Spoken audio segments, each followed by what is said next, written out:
Ashiq computer আজকে আমরা এখানে দেখতে পাচ্ছেন স্টুডেন্টদেরকে রেজিস্টার কিভাবে কাজ করে এবং কি কারণে ব্যবহার করে এগুলো আমরা এখানে প্র্যাকটিক্যাল ক্লাস দিয়েছি 6 ডিসেম্বর যারা আমাদের এখানে ল্যাপটপ ডেস্কটপ রিপেয়ারিংয়ের ট্রেনিংয়ের জন্য আসছিল। কালকে আমরা দিব pull up pull down register মাদারবোর্ডের মধ্যে বিআরএমআইসি এবং বিভিন্ন ধরনের যে এলএমআইসি আছে এগুলোর মধ্যে কিভাবে কাজ করে এগুলো আমরা হাতে কলমে ক্লাস দিব, যে কিভাবে পুল আপ এবং পুল ডাউন রেজিস্টারের মাধ্যমে ভোল্টেজ ডিভাইডার করে ভোল্টেজ কিভাবে ক্যালকুলেশন করে আইসির যে ভোল্টেজ এনেবল ভোল্টেজগুলো আসে এগুলো নিয়ে আমরা আমাদের লেভে আলোচনা করব।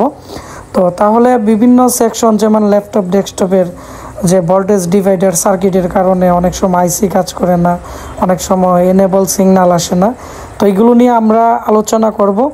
তো যারা কম্পিউটার কাজ শিখতে চান ব্রাহ্মণবাড়িয়া পীরবাড়ি পুলিশ লাইনের সামনে আগামী বেইজে আমাদের এখানে সবাই চলে আসবেন, তাহলে এইগুলো সম্পর্কে জানতে পারবেন। আর আমাদের এখানে ল্যাপটপ ডেস্কটপ যে মাদারবোর্ড আছে এগুলো স্কিমেটিক ডায়াগ্রাম সহ আমরা ক্লাস করিয়ে দিয়ে থাকি। ভিডিওটি বেশি বেশি করে শেয়ার করে দিবেন, তাহলে যারা কাজ শিখতে যাচ্ছে তাদের অনেকটাই উপকার হবে।